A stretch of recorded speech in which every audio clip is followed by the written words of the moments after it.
From China to America, the mysterious geographical code in The Classic of Mountains and Seas. The esoteric ancient book, The Classic of Mountains and Seas, is widely regarded as an important geographical work in ancient China. It is more likely to be a map depicting the ancient world.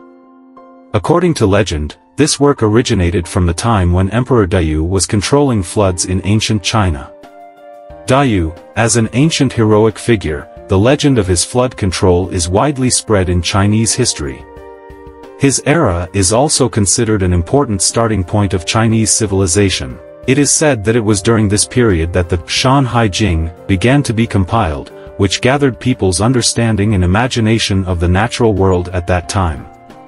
Over time, this work gradually took shape during the Warring States period through long-term oral transmission.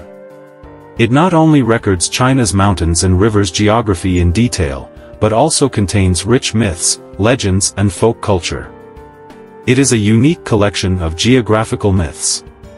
The content of The Classic of Mountains and Seas is divided into several parts, including the famous Nanshan Jing, Northern Mountain Jing, and Zhongnan Jing, which describe in detail the mountains, rivers and geographical features of various parts of China. However, the most confusing and mysterious part is the Eastern Shan Jing. The area described in this part has been difficult to find in China for thousands of years of history, thus triggering countless speculations and explorations. Some scholars even suspect that the Dongshan Jing in The Classic of Mountains and Seas may describe a land far outside China. This mysterious description not only inspired the curiosity of ancient scholars, but also attracted widespread academic attention in modern times. Is the geographical information recorded in The Classic of Mountains and Seas just the imagination and myths of the ancients, or is it based on the true records of some unknown ancient civilization? This has become an important topic in the study of The Classic of Mountains and Seas. This program will lead the audience to explore the mystery of The Classic of Mountains and Seas, from ancient Chinese landscape myths to world geography that may be connected with it, to uncover the historical truth and cultural mysteries behind this ancient book. We will follow the footsteps of The Classic of Mountains and Seas and explore its ancient and modern significance, as well as its impact on our understanding of the ancient world. 1. The Mystery of Dongshan Jing in Shan Hai Jing. The Mystery of Dongshan Classic in The Classic of Mountains and Seas.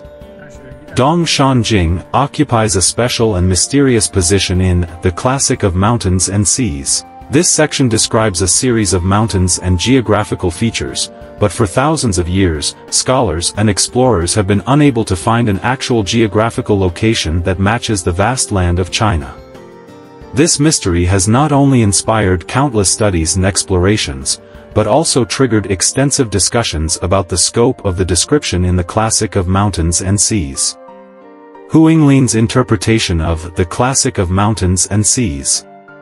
Hu Yinglin, a scholar in the Ming Dynasty, had an in-depth study of the Book of Mountains and Seas. He put forward an important point of view, believing that the Tianxia described in the Book of Mountains and Seas was the world in a broad sense, and was not limited to the territory of China known at that time.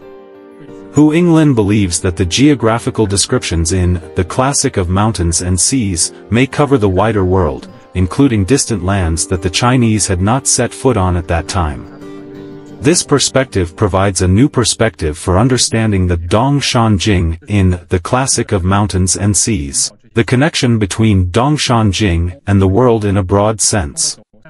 Hu Yinglin's insight provides a possible explanation for the mystery of Dongshan Jing. If Tianxia in The Classic of Mountains and Seas is understood as a broader world scope, then the area described in the Eastern Mountain Classic may not be located within the known territory of ancient China, but points to other continents far to the east. Or unknown territory. This understanding not only expands our understanding of the geographical description of The Classic of Mountains and Seas, but also opens up a new direction for the study of this ancient book. Explorations in modern archaeology and geography. With the development of modern archaeology and geography, research on the areas described in the Dongshan Jing, in The Classic of Mountains and Seas, has gradually deepened. Scholars began to try to combine these ancient descriptions with modern geographical knowledge to explore its possible location. These studies not only involve in-depth interpretation of ancient documents, but also include the exploration of unknown geographical features around the world. The mysterious status of Dongshan Jing, in The Classic of Mountains and Seas, and the broad world it describes are not only a challenge to ancient geographical knowledge, but also an inspiration for our understanding of history and the world. The interpretation and exploration of this part of the content will not only help us better understand the ancient book, The Classic of Mountains and Seas, but may also reveal more complex connections between the ancient world and the modern world. With further research in the future, we may be able to gradually uncover the historical truth behind the Dongshan Jing. 2. The relationship between Dongshan Jing and the North American continent. Groundbreaking research of the 20th century. In the 1960s, a series of studies initiated by American scholars began to focus on the Dongshan Jing part of The Classic of Mountains and Seas. These scholars, through in-depth analysis of the geographical descriptions in The Classic of Mountains and Seas, and the worldview of ancient China, put forward a bold hypothesis. The geographical features described in the Eastern Mountain Classic, in The Classic of Mountains and Seas, may not be limited to Asia, but bear a striking resemblance to the mountains of the North American continent. This hypothesis immediately attracted widespread attention from the academic community and opened up a new interpretation of The Classic of Mountains and Seas. Comparative geographical research by American scholars. These American scholars began to compare the description of Dongshan Jing, in The Classic of Mountains and Seas, with the actual geographical features of North America. They noticed that some descriptions could not find corresponding geographical entities in China, but there were surprising matches in the mountains of North America. For example, the directions of certain mountain ranges, the shapes of specific peaks, and even some special geographical phenomena recorded in The Classic of Mountains and Seas, were found to be incredibly consistent with the descriptions in the book after an in-depth study of the mountains in specific areas of North America. Correspondence between the Rocky Mountains and the Sierra Nevada. It is particularly worth noting that the researchers found that there are significant similarities in geographical features between the descriptions of certain mountain ranges in The Classic of Mountains and Seas, and the Rocky Mountains and Sierra Nevada mountains in North America. For example, the characteristics of some of the peaks mentioned in the book are very similar to specific peaks in the Rocky Mountains, including their height, shape, and even the surrounding hydrogeological environment. Explore the geographical codes in The Classic of Mountains and Seas. These studies not only provide new explanations for the geographical location of the Dongshan Jing in the Book of Mountains and Seas, but also reveal what the ancient Chinese may have known about the wider world. Scholars have suggested that these descriptions in The Classic of Mountains and Seas may be based on the ancient Chinese's exploration and imagination of the unknown world in the distance, or based on cross-cultural exchanges that have begun in ancient times. These discoveries are of great significance for understanding The Classic of Mountains and Seas and its place in ancient Chinese culture. It not only challenges our traditional view of The Classic of Mountains and Seas as merely a document of myths and legends, but also provides a new perspective for exploring the breadth and depth of geographical knowledge in the ancient world. The connection between the East Mountain Classic, in The Classic of Mountains and Seas, and the North American continent opens a new window for us to explore the ancient world and civilizational exchanges, revealing an ancient worldview that may span the Pacific. 3. Detailed correspondence between The Classic of Mountains and Seas, and North American mountain ranges. Detailed investigation of the first vein. According to the description in The Classic of Mountains and Seas, the length of the first mountain range is about 1,000 kilometers and contains 12 major peaks. In his in-depth study of North American geography, American scholar Mertz found that this description is highly consistent with the geographical characteristics of the mountains in central North America. He carefully marked the locations of these 12 peaks on the map and compared the characteristics of each peak with the descriptions in the Book of Mountains and Seas. The results showed that the location, height and even the surrounding natural environment of the mountain peak were very similar to those recorded in ancient books. The exploration of the second vein.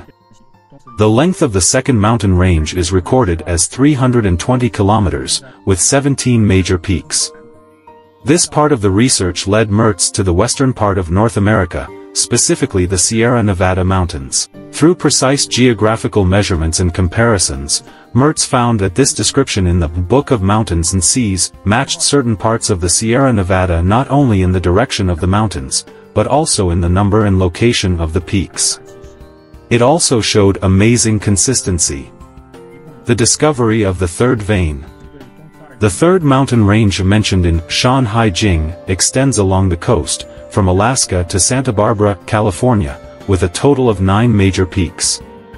This description led Mertz to examine the western coastline of North America, particularly the coast mountains along the Pacific Ocean. He found that the geographical features of these mountains corresponded in many details with the descriptions in the Classic of Mountains and Seas, especially in the distribution and geographical location of the peaks. Mertz's methodology. During the investigation, Mertz strictly followed the instructions of the Classic of Mountains and Seas to explore. He followed the guidance of the ancient books with almost literal fidelity. When the ancient said to go east 100 steps, he walked 100 steps east. When the ancient book said to turn left, he turned left. When the ancient book said to turn right, he also followed and turned right. This method allowed him to accurately trace and verify geographical descriptions in ancient books. Significance of results. Mertz's investigation results are not only generally consistent with the descriptions in the Classic of Mountains and Seas, but also achieve almost perfect agreement in many details.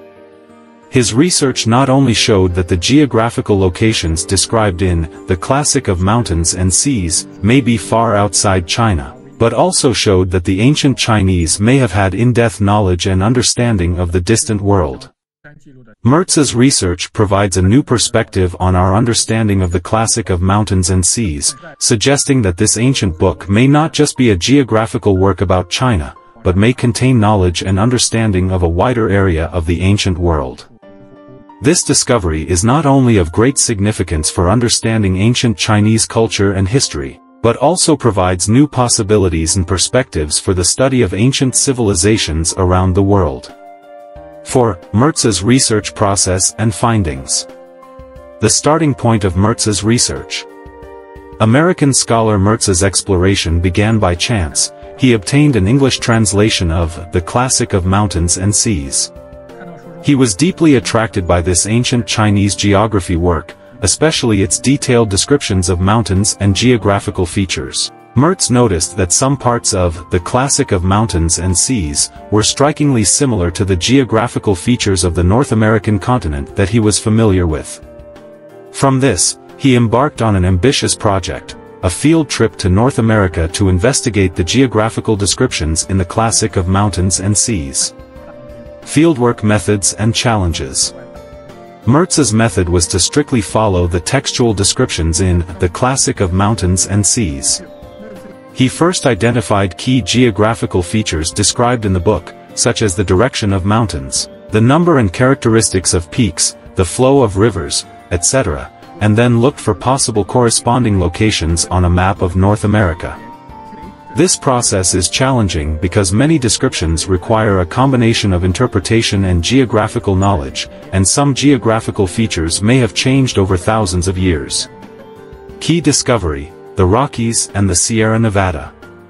After conducting in-depth research on the Eastern Mountain Classic, part of the Classic of Mountains and Seas, Mertz found that the mountains described in the book were highly consistent in many aspects with the Rocky Mountains and Sierra Nevada mountains in North America. In particular, the distribution, shape and relationship between the mountain peaks and the surrounding environment are consistent with the descriptions in the Book of Mountains and Seas. For example, certain peaks described in the Classic of Mountains and Seas have accurate correspondences in the Rocky Mountains.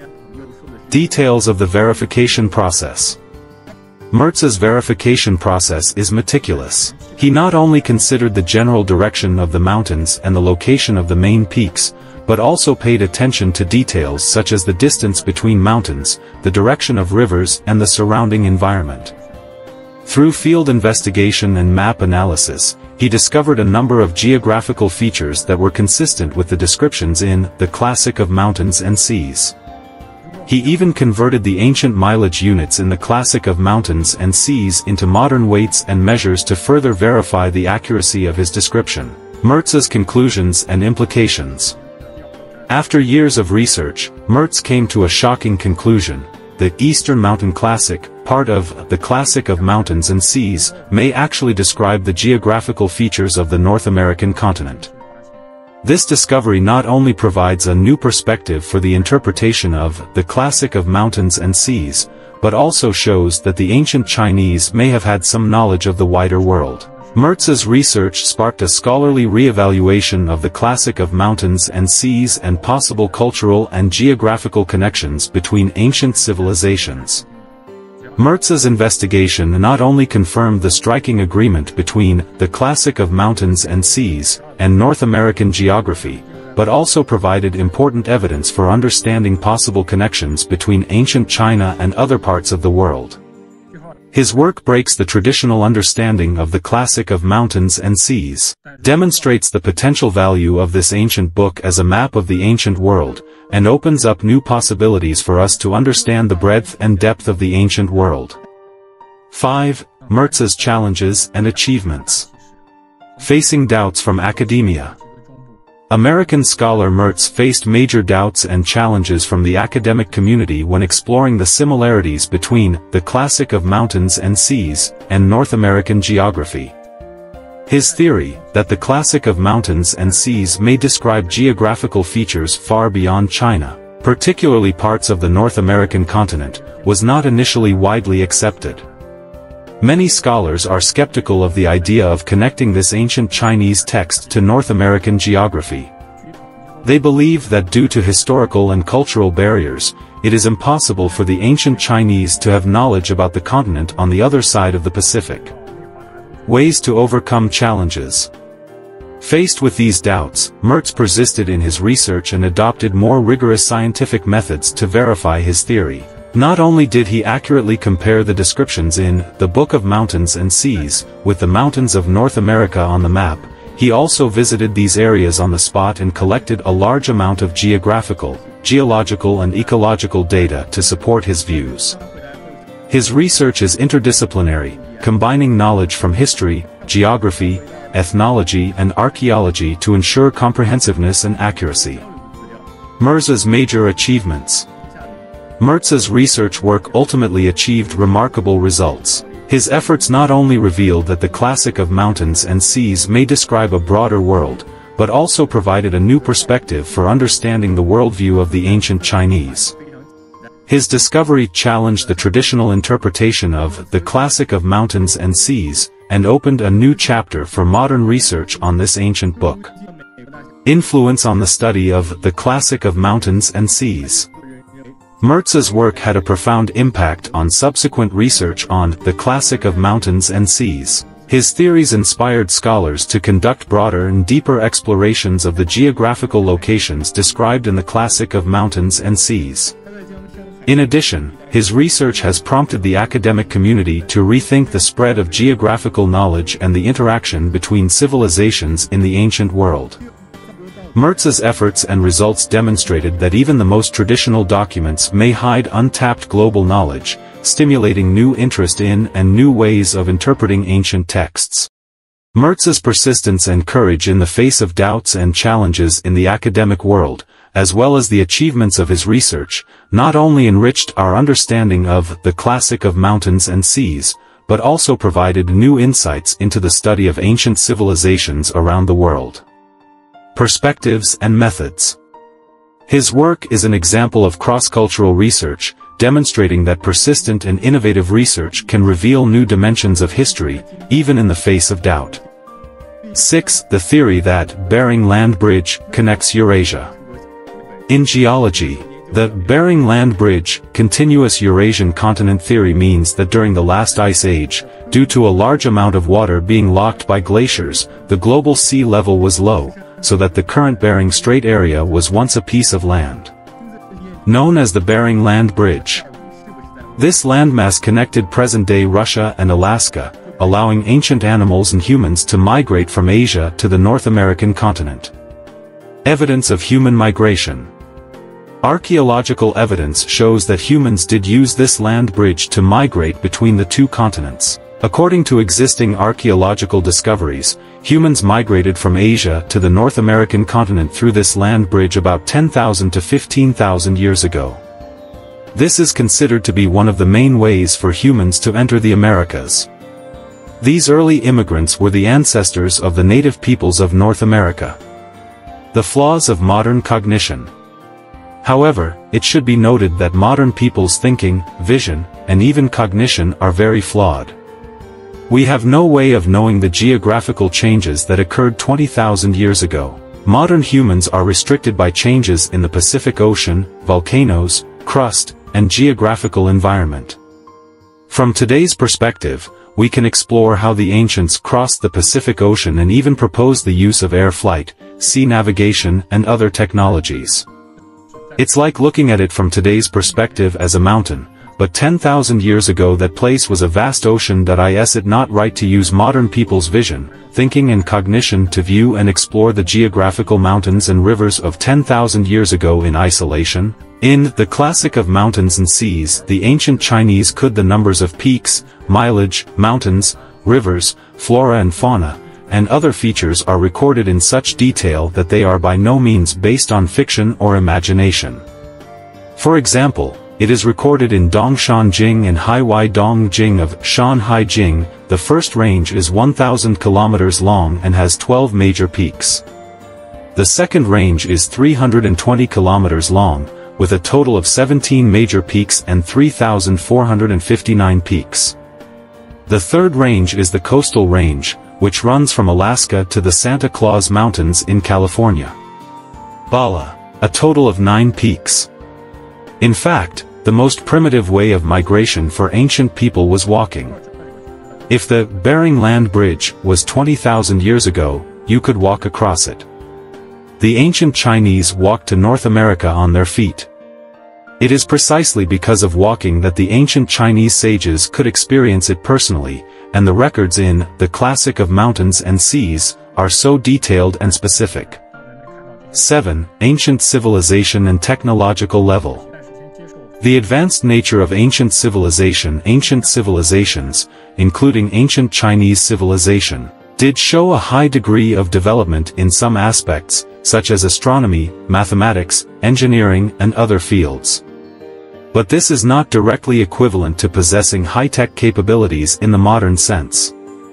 The achievements of ancient civilizations were often achieved within their historical and cultural context.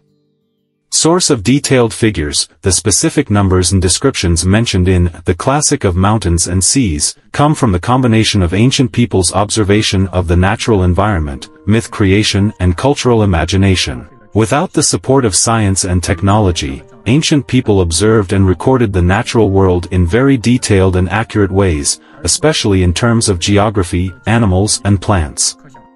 It really makes future generations admire and respect him greatly. Limitations of archaeology in history. Although modern science has made progress in many aspects, archaeology and history still have their limitations when studying ancient civilizations. The specific descriptions in the ancient book, The Classic of Mountains and Seas, are consistent with modern discoveries. This can only be the result of ancient people's observation of the natural world. There is a lot of evidence that ancient Chinese people personally arrived in the Americas. This shocked later generations of archaeologists and historians. There are many unsolved mysteries waiting for archaeologists and historians to decipher.